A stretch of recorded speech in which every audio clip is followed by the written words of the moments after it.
Okay, let's discuss the new SAT writing section.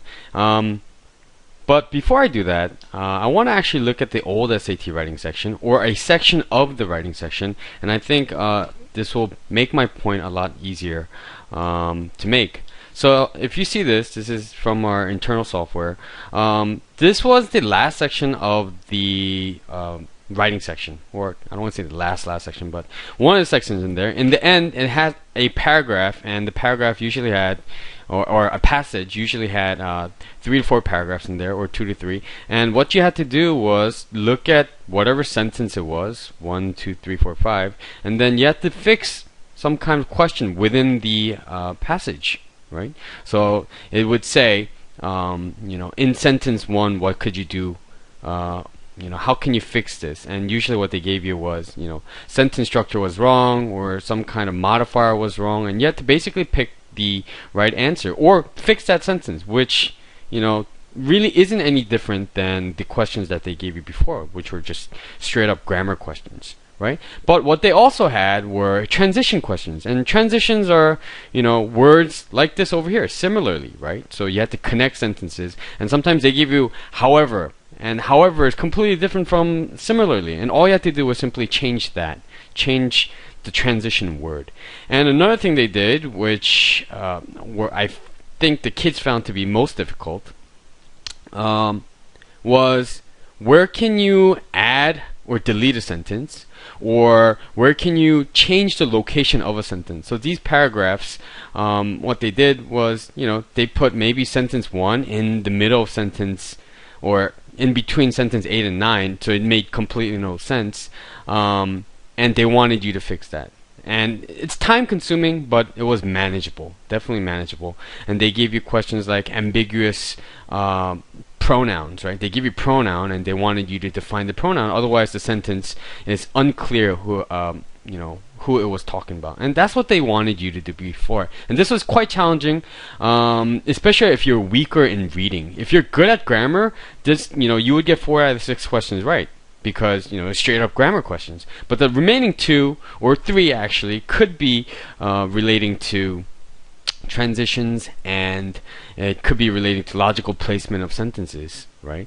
And I think that's what kids found to be difficult. Now, the bad news is, for the new SAT, is that the whole writing section is made up of that paragraph editing, where you have to actually edit passages. So they give you 11 questions per section. And by the way, this, I hope I'm not doing anything illegal. This is from College Board themselves. They published 4 official tests to get allow kids to get familiar with the test. But you could go on their website and download it. There's 4 of them with solutions. So go practice, see if the new SAT is for you, or maybe the ACT is for you. Go find out which one. But if you see this one over here, there's 44 questions and 11 questions per passage. And there are 4 passages like this. So what they do is basically give you, they give you a passage. And within inside the passage, they have 2 numbers, which I find really, really strange,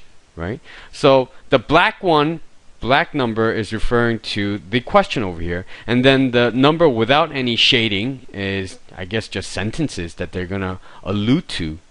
Okay, so it's quite confusing. I hope you're okay with that, but I'll just go over the questions really, really quickly. So they now have a no change, but no change in the picking the best sentence section of the SAT was the same thing as the original answer A, so that's not really different. And notice that there's only 4 answer choices now, right? They're really trying to copy the ACTs. So if we look at this question really quickly, we could maybe even try this one. It says, given these solutions as well as many health benefits of the food, the advantages of Greek yogurt outdo the potential drawbacks of its production. Obviously, you shouldn't just do the question out of context. You should read the whole thing and go back and do it, right? So you could understand the main idea. Otherwise, they're going to ask you sentences, logical placement, you might get it wrong, right? So, which one of the words? They want you to pick the word that really fits. So outdo means do better than something, right? But all these other words are the same thing, right? Outperform means something is doing better than something else. But look, it's saying the advantages of Greek yogurt, blank the potential drawbacks of production. So it's better. I don't think this is necessarily talking about B, because B is more like fighting, right? I think the correct answer is D, because advantages, it's more, and outweigh sounds like it's talking about more. The advantages are more. There are more, more benefits than negative things, which are drawbacks over here. They're not saying one is fighting against the other one. So I think the correct answer would be D. And that's simply all you have to do. You have to pick the right word in context, except this would be hard if you're not a native speaker, because if you're a native speaker, this would almost sound natural to you. I think that's what SAT is really trying to fix. And question number 2 says, which choice provides the most relevant detail, right? And this one, all you have to do is, pick the best sentence structure in context. Okay, and look at number 3. Number 3, this is new. I haven't seen this on the SATs before, where they ask you possessives.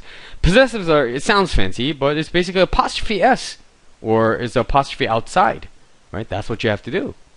If you see sentence 4, this is a sentence structure question, except it's not as long anymore. Before, they used to give you really long sentences. And if you see the GREs, or not GREs, GMATs, right? GMATs have, they have the writing section there too, and they have really, really long sentences. Now, they're really short. And this is very, very similar to what was on the older SAT writing section. You had to pick the correct sentence structure. So, I'll get back to this point of how you can go about start doing this. But let's look at question 5. Question 5, where can you logically put the sentence, this sentence, right? Which was in the older SAT writing section in the end. So it's the same thing, except the whole writing section is now completely about improving passages, right? But you have to know the grammar in order to improve passages. But you have to also understand the passage very well. So you have to be good at reading in order to do all well in writing as well. And the score has changed to from 2400 perfect score to 1600, and there's a verbal section which basically is composed of reading and writing.